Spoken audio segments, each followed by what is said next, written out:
Hello, Earthlings. It's time to reset your cultural dial. Coming your way next on your favorite device, from the Hoosier State to all the ships at sea, it's the Crawfordsville Peachcast. And now, here's your second or third favorite Dave from Indiana, Dave Peach. Warning, other people named Dave may also appear. Untoasted, Dave Peach, and Dave Meyer. Dave, how are you? Dave, I'm fantastic. It's a lovely day to be here with you again. We are having some storms, so yes. I think you were kind of poking fun at the weather. Yeah, we're on some kind of a tornado look-see, I'd say. So I don't think we could talk for the next few hours and we'll still be under it. So, Dave, this is getting me through. That's all I know. Well, we have a very serious mistake that happened in a previous show, and I just want to say that I have contacted the Boxleitner and Gilbert family to apologize for what we did. Bruce Boxleitner's former wife, Melissa Gilbert, is married to Timothy Busfield, not his daughter. Okay. I am so sorry for anything that could have happened in regard to embarrassment or some misconjecture. I am, and I wish that I could go out in the great beyond and gather that and pull it in, but it's out there. It's out there, and I just. It was done innocently, Dave. I couldn't sleep for 4 days. I couldn't sleep for 4 days, man. I felt so bad, and I just wanted to get that out there. I wanted to own it. It's not something that we're proud of. Yeah, no. But it happened, so that's the way. Wow. Okay, Dave. What a courageous open, my friend. Yeah. Now, because I'm thinking to myself, boy, they'd come at us every way. I mean, the Boxleitner people, and then the Busfeld people, and then there's maybe a whole Laura Ingalls Wilder faction of people that we're possibly going to. They've got a big reunion coming up, right? Little House on the Prairie. Anison Ingram, I think, is the lady that played Nellie or whatever, and she's got like a podcast. She's heading that up. Stand up comedy, all that stuff. Do you think anybody got some of Michael Landon's hair? That's what I'm wondering. Man, he had. I saw him on an episode of Hullabaloo this week, and he was very thin, and he kind of sang. He was pretty good, man. Pretty good. No, Little Joe and a good daddy, definitely, and went too soon. But amazing head of hair, though. I would have to say him and Gino Vanelli. Oh, yeah, the best. Yeah, and I think he made it fashionable during that Little House on the Prairie time to take 2 or 3 buttons down. Oh yes, Untoasted started May 2023. We are now into our 62nd movie. Today it is Blue Thunder.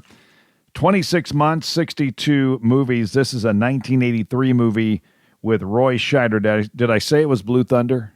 You did, I believe. I heard Blue Thunder, but we've been so Blue Thunder focused of late that it's just lingering in my head, Dave. Roy Scheider, Frank Murphy, I believe it was his first name. Correct. Frank Murphy. Frank was his first name. Warren Oates played Braddock. Yes. Yeah. You got to love that no-nonsense commissioner, whatever he was. I mean, that is so standard in the industry. And then... they got like the one. I don't know what the black actor who I've seen in like 8 million He's things. Played that role before. What in the world? He's been in that. That's his role. Yeah. It's like they put him in there. Daniel Stern played Lyman Good. Oh yeah, a very young, big, wide-eyed, skinny Daniel Stern. This is like many years before he was the narrator of the Wonder Years, Daniel Stern. Candy Clark played Kate. She was kind of like the Janine Turner of this group. Yes, that's so good, Dave. Yeah, Janine could have played this role in a different era. And, she was tough. I wasn't sure Candy Clark. It's like, I should know who that is, but I didn't have it didn't really ring a bell. Didn't ring a bell. Malcolm McDowell, who is kind of the guy you don't know, but he's kind of like a John Lithgow, in that villainous role. Oh, he can look evil and like really evil. And he was, Dave. He was exceedingly evil in this movie, as well as he reminded me greatly of the Great Kazoo from the Flintstones. Yeah. Joe Santos played Montoya. Right, from Rockford. He's Rockford's buddy.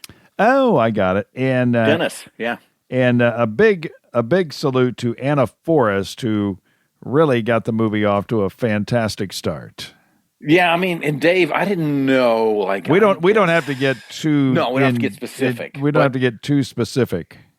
But definitely an artist, and I mean a big part of that early part. So I guess you got to check it out. Yeah, I mean you could Google her, but I would say it's not the same as watching the movie. Central Indiana Rubber Products provides the power for you. Central Indiana Rubber Products, or CIR, keeps farm equipment and local manufacturing processes running with gaskets, belts, seals, and O-rings, among a variety of other products and services. Employee-owned and always customer-focused. Central Indiana Rubber Products, 989 West, 83 North, Crawfordsville, and at indianarubber.com. Central Indiana Rubber Products, or CIR, power for you. Now, I've had some bad ham in my days, but the director here is named John Badham. How do you say his name? I would go with Badham, Dave. I don't know. It's spelled Badham. Am I correct there? It is. No, Dave. It is exactly. I mean, it's Badham. Badham. Now, he might try to say it. He may let the H go silent, right? He could say John Badham. I'm Badham. Yeah. And then his sister and brother remind him, no, we were named this way because centuries before, our parents ate bad product of pig, and we got this name. The skies will never be the same with the advent of Blue Thunder. Yeah. I'm trying to, in my head, I guess in 1983, I was very impressionable. That would have been my senior year of high school. So I was very impressionable to media. I feel like this movie got a lot of promotion. It must have, because it lingered, and I never really watched it until now. We can talk about it, but I didn't, nothing great was achieved by you and I watching this movie other than the fact we get to talk about it. It was made for $22 million. It made $42.3 million. That's not bad. Wow. Okay. Not bad. And here's one to talk up then. This, it had maybe some precursor to Top Gun type, moves in it. Maybe. I don't know. But this is pre-Top Gun. Top Gun was like 86, I believe, something like that. Roy Scheider is the lead, and we'll get into the movie at this point. He's the classic guy, the mysterious past. He's aloof. He's quirky. He's excellent at his job, and he cares about his job. He cares. He's the maverick type. He's the Clint Eastwood in The Line of Fire type. There's something in his past that drives him to be the best and to seek the highest ground possible in his profession. Yeah, he's a good, I mean, if you've only seen Roy Scheider in, say, Jaws, then you see this completely different role, right? Mm-hmm. And what he inhabits in this movie, and kind of how he, I don't know, he's a likable, sympathetic character, I'd say, and that's what we established early on. Is like he is this veteran who's a little mysterious, obviously doesn't play by all the rules, but is respected, right? He has the respect of like the Warren Oates character and kind of his buddies. And then he becomes the mentor to the Daniel Stern character. By the name, Dave, the name Lyman Good? Well, they pair him with a young guy. They pair him with the young guy. A young guy, impressionable, looks up to the guy. They pair him with a young guy or just some absolute, prima donna. I mean, sometimes they do fire and ice there, but this was a cookies and cream pairing. Right. A mentor, grizzled veteran, naive rookie who's smart and is paying attention. And also, Dave, this was of the era where, like, Dirty Harry's, partners always got killed, right? I mean, if you look back, they always, I think most of them, maybe not every movie, but I think this fell into that. When I saw Daniel Stern's wide-eyed grin at the beginning of the movie, I thought, at some point, they're going to have to take him out, Dave. I just feel it. And anyway, we'll get to that. But this is this movie, depending on which way you go at it, you can find some handles. I mean, that's the thing. And there were so many things now. I look back, some things that are dated, right, for sure. But they also tried to push some buttons that maybe some later movies pulled from. So, and you get back to Roy Scheider, and it's like he was like the right guy to be playing this character right then. Okay, the Olympics are coming. There's an abandoned car. There's a city council woman who is killed. And that is all part of the run-up in the Roy Scheider is an L.A. cop who flies a helicopter side of the story. And then the movie, they got the Olympics coming, so they've got these helicopters that they're going to use for the common good or something, and it's called Blue Thunder, and voila, Roy Scheider gets the call, Frank Murphy gets the call to learn how to fly this helicopter. Yeah, I mean, he is, and it's kind of I'm like, okay, and it's like the Warren Oates character obviously it's his call of who gets this, and he may not, always agree with, but he trusts him the most. So he becomes the guy, and then the wrinkle is immediately the British pilot that comes with the Blue Thunder, Malcolm McDowell, bad guy. And what do we find out? That he and Murphy have history. We don't really know what it is. Seems like it possibly goes back to Vietnam, but immediately you know that Malcolm McDowell is not a good egg. The helicopter costs $5 million, tame by today's standard. That's the weekly salary of one of the Dodgers right now. It was big at the time, Dave. And quickly, and I don't understand. I guess, and maybe I've said this before, but you got to move the story. I mean, it's an hour and 47-minute movie, so they got to move it. They got to move it along. He has run afoul of the federal government, and he does this rather quickly. And he gets like part of how this let's skip to he in his first full like test run of the Blue Thunder, and Lyman Good is with him. Lyman Good is with him, and Lyman Good is studied, so he kind of knows the capabilities. Yeah. So they start to kind of and this is at a point where he already doesn't trust that the Malcolm McDowell character is telling the truth, so he follows him. So that puts him right near where the Malcolm McDowell character has gone into this meeting, right, in this high-rise somewhere in L.A. Now, how the helicopter could park out there without anybody noticing, I don't know. But that's what the helicopter did, and because of this fancy technology that existed at that time... It's a helicopter. It's a helicopter, Dave. It's not the Fantastic Voyage in shrunken form. But this is a full-blown helicopter that makes noise. Yes. And I'm telling you what, if I'm in a room and a helicopter is like 30 feet from the window, even old Dave might notice. I might notice. You might. Dave, I think 300 yards you would be running or calling 911. No, so they're using the technology to not only record the audio, but this like infrared video of all the people in the room. So they can hear very clearly, see all the people, and he knows that the one character's in there. So it looks like, oh my, like they have captured the moment where they hear them saying, we're going to do this, this, and that, including we're going to kill Murphy. So he hears that the British pilot, the Malcolm McDowell evil, is now going to come after him. And after that, Malcolm McDowell peeks out the window. Finally, somebody, Dave. Hey, wait a minute. So I think somebody goes, "Hey, is that a low rum? A low hum." That helicopter. That helicopter is the one that we're flying. I think I've seen that one before. So that kind of kicks our plot into high gear, right? At that point. So then a bunch of things happen, and this is where it kind of gets fun or cute. Let's say cute.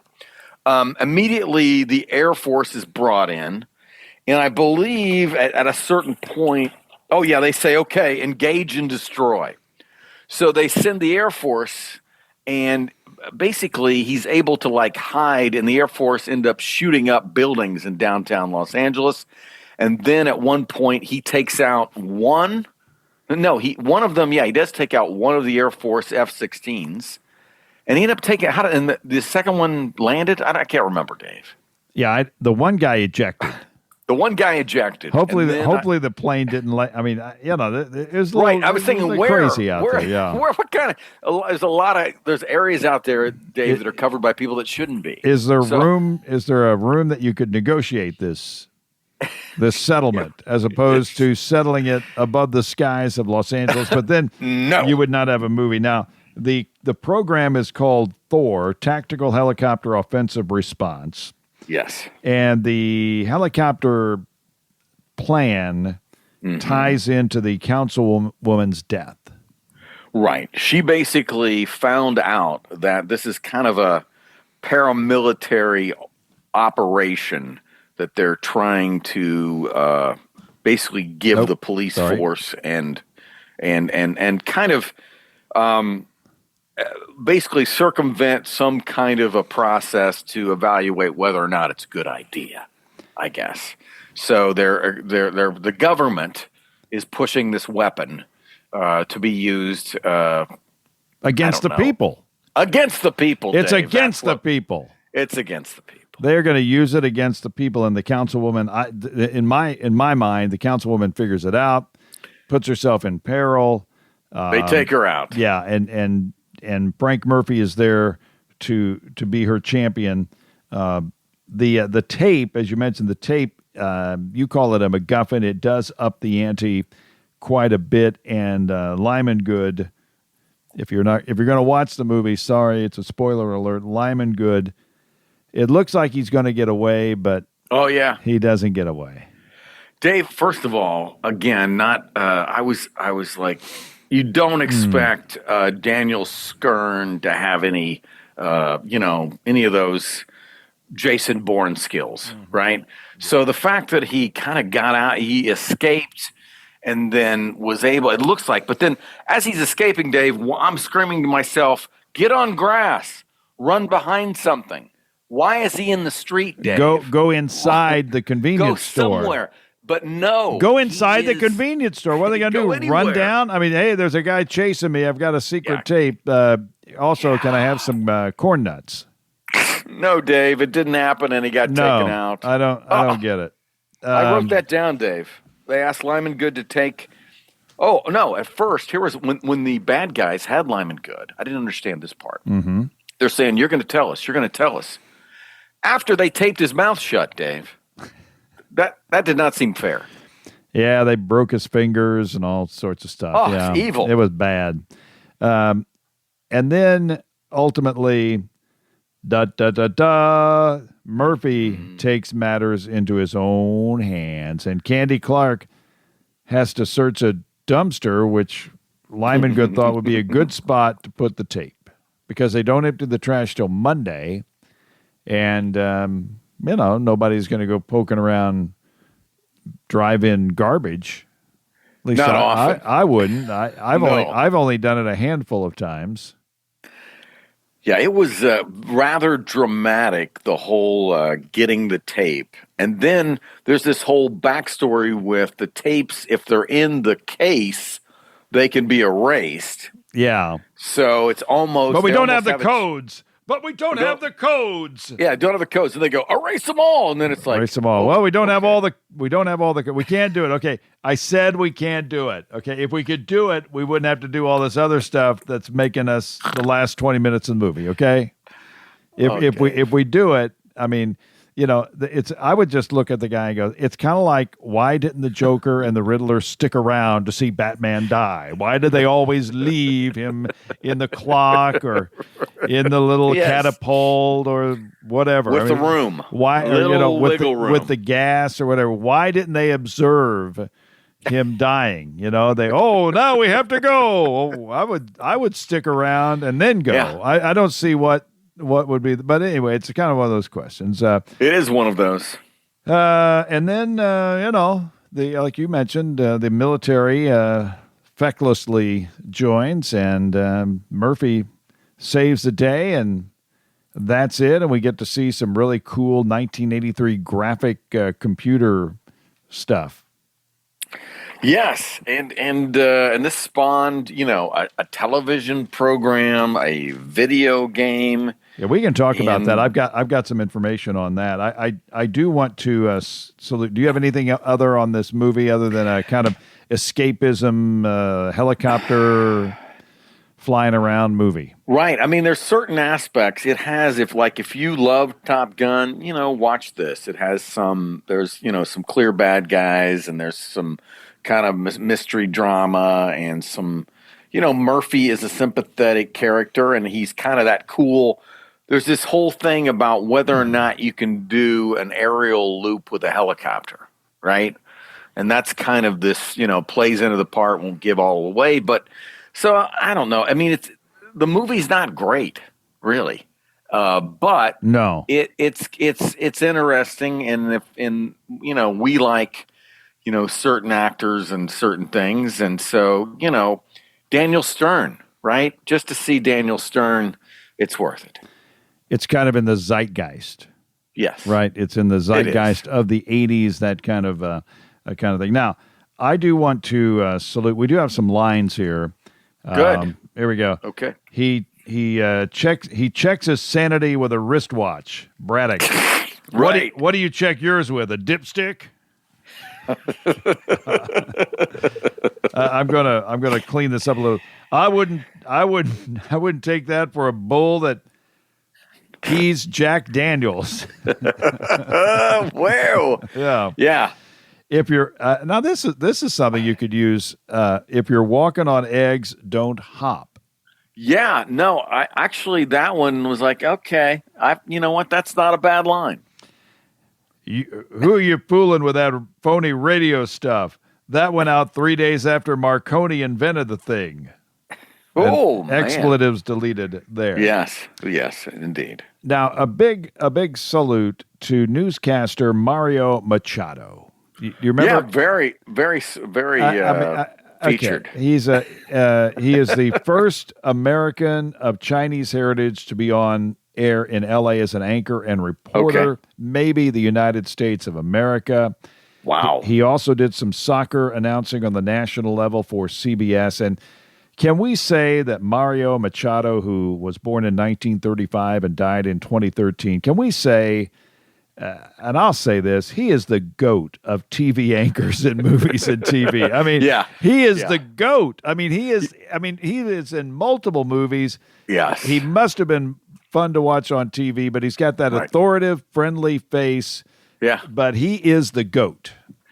He's got the perfect combo of things, just head, hair, voice. And it's almost like in this era, it's almost like if you're going to cut to one of these scenes, if you didn't see him, your credibility might be different, because he was that guy. It's like he represented it. He looked like it. He sounded like it. You're not. You're right with him the whole time. I am. And exploding, things that explode, things that look weird. I mean, he's just like, he's a cool cat. I'm Mario Machado. Great name, too, I gotta say. And but salute Mario Machado. And you talked about the TV shows. There was a TV show called Chopper One in 1972. I kind of remember that one. Who was in that? 1974. It was a half-hour show. Dirk Benedict. Okay. Later became Starbuck. A-Team. Yeah. Well, no, he was Starbuck in Battlestar Galactica. You're right. And then he was on he's an A-Team. And then he was, an A-Team. This was the era of Dirk Benedict. I get A-Team and Riptide. There was a show called Riptide, right? And that had a guy. Again, yes. I remember hearing of it the whole time and never seeing it. Never watched the show. 13 episodes of Chopper One. And then Blue Thunder only lasted 11 episodes, and it had your guy Dana Carvey in it. Yeah, Dana was in the Daniel Stern role. So in the TV adaptation, the character lives on, or I guess the whatever mythology of it. Yeah. But James Farentina plays the Murphy. But the fun part, Dave, the most fun about the Blue Thunder TV show is the fact that both Bubba Smith and Dick Butkus were also featured. Was this before or after? It was after Mother Jugs and Speed, right? With Dick Butkus? I think it was after Mother Jugs and Speed, and before they were in they were in some kind of a cop comedy show with Joe Pesci, I believe, too. Yeah, I believe you're right. Now, was that were they in that one cop show, the one police comedy that had Police Academy stuff? Were they in that stuff? I think, you know what? Definitely Bubba Smith. And but again, those weren't movies that I sought out in the theater. I have seen them occasionally when I could not move on my couch. Now, Airwolf was a movie that came out because people were just crazy about helicopters in 83 and 84. It was big. It lasted 4 years. And the interesting thing here was 79 episodes on CBS. Wow. Okay, Dave, I'm going to go on a limb here. Jan Michael Vincent. Yes, Jan, and who was the OG second in command? Okay, I have no idea, but I'm just going to say Lloyd Bridges. Ernest Borgnine. That's a good guess. Ernie. Dave. And Alex Cord. Alex Cord, no relation to Alex Cord. C-O-R-D. Now, here's the very interesting part. I'm ready. 79 episodes on CBS, and one episode that was produced for the USA Network, and they quickly said we're out after one episode. Yeah. So one of them, they thought, well, we'll go with it, and then they go, no, we can't do anymore. Oh, boy, I would hate if that was like, no, they're going to do it on USA. I've got a full season of work. The skies will never be the same. Blue Thunder in Los Angeles. It says one of Warren Oates' last films. Yes, it was one of. Well, I should say there were two. One of them was like Tough Enough, and this was Blue Thunder. He filmed them, and then he died. They were released after he died. Now, do you think the family was like, "Hey, Dad, you can still work"? I mean, I don't know. Trying to get in a lot before he went. Well, I mean, and the thing about it, he loved it. See, there's all sorts of stories about. There's all. Are you getting a alert? Dave, or something like that? Yeah, that storm's probably moving your way. That storm's probably moving your way. It was about that. We weren't kidding. Yeah, you've got a story. There's a famous story about Marlon Brando because he had like 100 grandkids that all needed to go to college or and needed funding. So he would do voiceover work at his home, and they say that they couldn't use a lot of it because of the oxygen machine in the background. And he just tried to, he was trying to make money, and you see this in rock and roll. You see this a lot of, people, Steve Martin and Martin Short, for goodness sakes, have a show that's a hit show, and they can bring in Tina Fey and Sting and whoever. People, in the entertainment industry, and you saw this even with Sinatra, Jerry Lewis. Yeah. I mean, they work till the wheels just literally come off. Yeah. Most of those people have grown up from the time they were a teenager. Before they were a teenager, they were groomed for this. So everything was about getting that, affirmation and letting, whatever the talents and the show business part take them wherever it's taking them. And that's a hard high to let go. And we know that no career, your career has an arc. And, it can be kind of sad. Some people can still, a lot of people talk about, Glenn Campbell went out with his family when he was, in later stages of dementia. Mm-hmm. But, he could still play because it was a part of him. And there were incidents and things like that. But it's also, it in a lot of ways looked like it helped his family stay together. So if there was some weirdness or people were uncomfortable or they think they were doing it for money, hey, they did it because they did it and they probably value that time, right?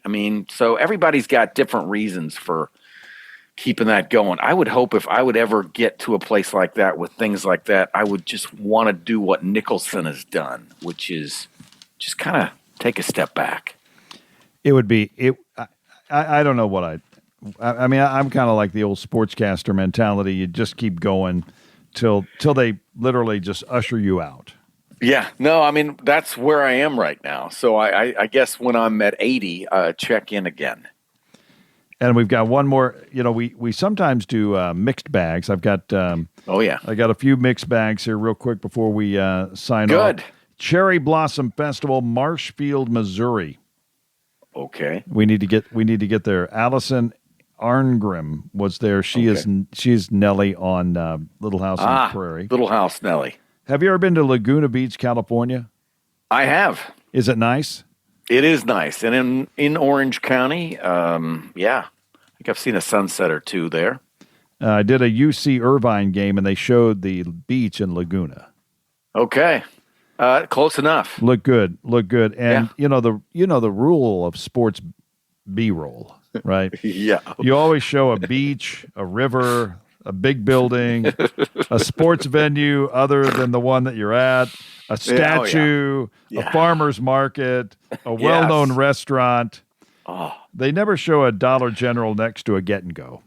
No. Hey, we're here in Tuscaloosa. There you see the shoppers going into the Dollar Just got General. Our first Wawa. They're going to go to probably get some Grippos at the Get and Go when they get out of that. Oh, gosh.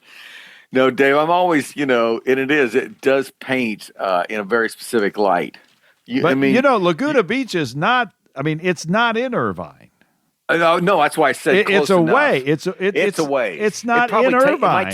It could take you an hour, Dave, with traffic. It's not that far. Yeah, I haven't been in California. I was in California a day and a half, but when I saw the Laguna Beach and I saw Irvine, I thought there's a lot of Dollar Generals probably between those two that they could have shown people go to. They didn't have to show the beach. I think we'll show the beach.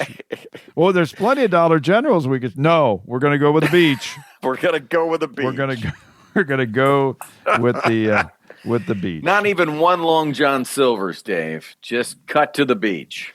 And another one, and some of these things on YouTube and Facebook and Instagram, they allow you to understand why you are who you are, and what you do, scary. and what you do, and people will say, well, you're kind of whatever, but when you see men and women dancing on variety shows in the 60s and 70s, the background dancers, okay? I love them. Yeah. Okay. You realize why you're like why you are at age 64. Yeah. And at any moment, you might work your arms like a train rolling and run around the house or office. Yeah. You might just do that. And look around and because you feel that, Telly Savalas or Anne Margaret need some support. Right. They can't just dance by themselves. They need people making hand movements and dancing around and looking kind of not exactly at them and with an orange or yellow outfit running around. And we've all seen that Liberace. Was that groove? Got his groove on or whatever it is. We've all seen that. And that's why we are who we are. And that's what that's why people go, well, why are you doing that? Sometimes I do it when nobody can see, but every once in a while, you kind of roll it out there. But that's why we do that, folks. That's why we do that. Anne Margaret, Dave. Anne Margaret. No, yeah. Anne Margaret was like she had one gear, man. She had one gear. It was full, wow. full, full, full tilt. Wow. It was. If she was on special teams in football, she'd just run right out the tunnel. She just if she didn't she just tackle somebody. She was the Bo Jackson of her era. Just keep running. Yes. Just keep running. She had a motor. Anne Margaret had a motor, man. She had a motor. A class. A class above. And anything from you on this fine? We're actually taping this on Wednesday, June 18th. In case you didn't know. Well, I don't know more about the weather situation here. I do know coming up, Dave. I can report on a unique situation I'm going to have that relates back to when I was 10 years old. When I was 10 years old, 1975, what is considered by many among us and a few others the greatest World Series of all time. We always see the Carlton Fisk home run in Game 6, even though the Reds won Game 7. At that time, Dave, that is the only way I thought I could ever see the Reds play in Fenway Park. But now, Dave, they do it every other year or whatever. So anyway, because of work, I'm going to be in Boston in early July, and I'm going to watch the Reds play at Fenway Park, so we can have that experience to talk and walk through at some point. I was looking at I think in another book I've got Major League attendance notes, which isn't the most thrilling thing to talk about. I know it's here somewhere. Where is it? It's important information, though. Next page. Where is that? Where did I write that down?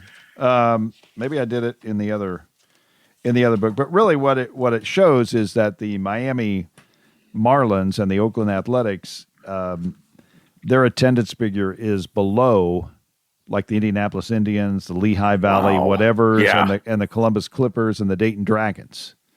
I will definitely believe that. Well, first of all, a few years ago, again because of work, I had an opportunity to see the Oakland A's play in the Oakland Coliseum. And now they're playing in where are they playing now? They're playing in a AAA stadium in Sacramento, and one of my work colleagues saw a game there this year. And apparently it's an interesting place, and it's pretty, it's packed for every game. And I think it seats like, it's like smaller than Victory Field kind of place. So, I could see where, the experience in the Oakland Coliseum was bad. It was, the restrooms there made the restrooms at the track look attractive. It was a bad old place. So I can understand why that place had to go. It's too bad that they had to go to Vegas and are now lingering in Sacramento for a couple of years, I think. I've got my numbers here. Monday, April 21st, Reds and Miami on South Beach, at South Beach, 76-46, 79-96 the next day. The afternoon game on Wednesday, 65-75. If you look at the 2024 minor league attendance averages, Lehigh Valley, 8066, Dayton Dragons, 8012, wow. Indy Indians, 8005, and Columbus Clippers, 7176. Miami's 2025 average to date, 11,598. So the average is above those figures. The Athletics are 9871. Tampa Bay is the lowest in Major League Baseball at 9812. And just in case you did not know, the Dodgers and Yankees are 1-2, meaning that if a player was on the Brady Bunch or you had a team on Sports Challenge with Dick Enberg, you still do well in 2025. How about that? Wow. First of all, Major League teams drawing under 10,000 regularly. That is, doesn't speak well for expansion, I would say. Or expansion, very more targeted expansion, I'd say. I don't know. What do you make? Real quick, I know we're off Blue Thunder topic here, Dave. but we're still okay. What do you think about? And do you follow this at all? This Savannah Bananas and the league that they're forming, and they got all these guys, and they got a team in Texas now, right? They got the firefighters, they've got the tailgaters, they've got the party animals, they've got the Savannah Bananas, and I will say I saw it online, so I'll go ahead and say it. There's kind of a Chippendale thing going on here. Well, they're trying to they're really kind. They dance and they, yeah, I'm just saying. definitely. I'm just saying it. There's a little bit of that element to this, and they're drawing like 80,000 people to a game. I mean, it's pretty. It's something that you need to. I guess you don't need to take note of, but it kind of gives you some like, what is going on here thing vibe. I don't even know what I'm saying. Well, I think they're redefining an old part of the sports entertainment industry. So they're taking a little bit of like the Globetrotter model, right? And wrestling. And wrestling, okay. But they're also combining, I would say a little bit of the hip hop, Chapel Roan, streaming, short attention span world, that with memes and with, going viral and things that, TikTok basically. So they are incorporating very modern marketing methods, and it's all very simply programmed against by we're the fun people. You like baseball? Great. You don't like baseball? Great. We're the fun people. Everybody wants to see us. We sell out football stadiums. People, this is like they are, now they're it's like Caitlin Clark times, however many this guy can do. I don't know the gentleman's name, but I know his face now. Jesse Cole. Yes, and he is like a P.T. Barnum, Bill Veeck, almost Bill Clinton-like evangelistic promoter. I'm not sure. I'm not. You said Bill Veeck. I'm not sure Bill Veeck rose to these heights. Bill, but Bill was. He was willing to try. He was willing to try. That's it, and that's what these guys have. One of the things I saw the interview with the main man of the Bananas, he said is we're basically rewriting this. We're having to come up with this, and that does make sense because they are the way they have grown and the way they are growing is not the way that the Globetrotters grew, or it's not the way that any other professional sports organization like this has evolved. And how quickly, right? I don't know. I would hate if I'm like the Professional Bull Riders Association or one of the lower racing leagues or God knows what, compare numbers with what these folks are doing right now, right? It's crazy. If they're selling out, Bristol, where they have NASCAR races, and, where else, Dave? It's amazing to watch, and as you mentioned, they do have the social media. They do a lot of somersault catches out in the outfield, behind the back tosses, and things like that. So you mentioned the Globetrotters; they do have some of that, and then just some incredible marketing and personality. And it's all about momentum these days. The people like Taylor Swift and Caitlin Clark, and now the Savannah Bananas. They ride that momentum, and Old Man River still keeps going along. NBA, MLB, yep. NHL. Oh, yeah. What I leave out? NFL, NBA, NHL. What's the other one? Well, okay. The PGA, NBA, right? NBA. They keep rolling along. Those four keep going. Oh, that's right. Go ahead. Well, there's a lot. If you look at, when we were, in the 1970s, boxing was huge. Where's boxing now? It's mixed martial arts in that world, the whatever that is. Pickleball. I don't know where it is in scope with tennis right now, but hello. That is something that's real. You know that because tennis sports have been converted. So it's happening in your public space. What about golf? They haven't really figured it out. But how big are these top golf places, right?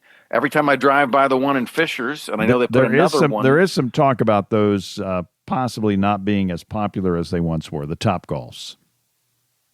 There could be some trouble in paradise there. I think so. I do think so. Yeah, that's what I've read, yeah. I just, the world has changed. At one time, I think barn wrestling was the biggest sport in America. Mm-hmm. So, and obviously we saw the rise and evolution of racing. At one time, Indianapolis and open wheel and all that was the preeminent. And it's not. But it is. It's made. I would say it's made strides against NASCAR, and they both looked up to Formula One.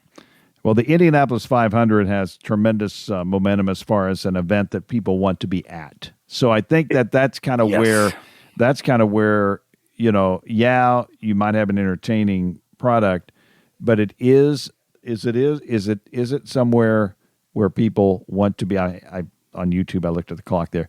Is it someplace that they want to be at, and is it a place where they can get the pictures and share social media and all of that? Is it something that's going to be attractive to their followers on social media?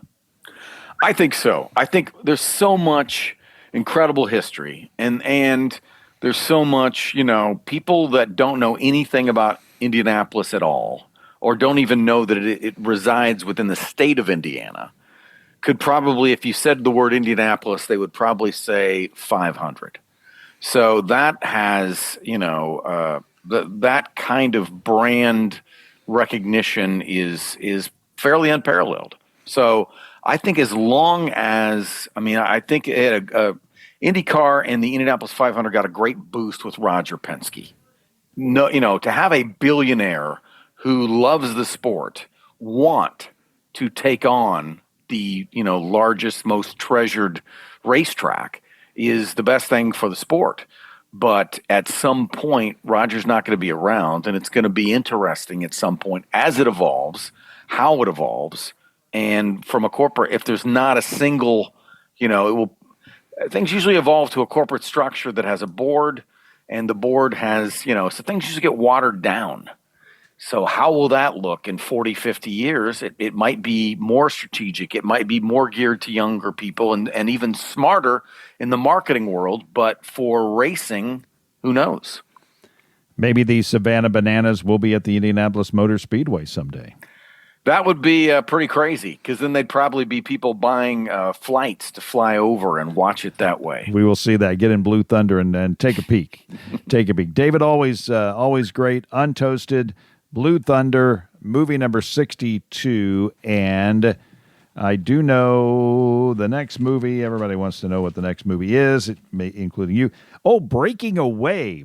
I'm excited. Another Away, Daniel Stern. 1979, Indiana-based movie about the Little 500, Breaking Away. That is next on Untoasted. He's Dave Meyer. I'm Dave Peach. Have a quality day. Thank you for listening to the Crawfordsville Peachcast. If you enjoyed it, follow the podcast and ring the bell so that way you'll always be up to date with the newest episodes. We'll see you next time.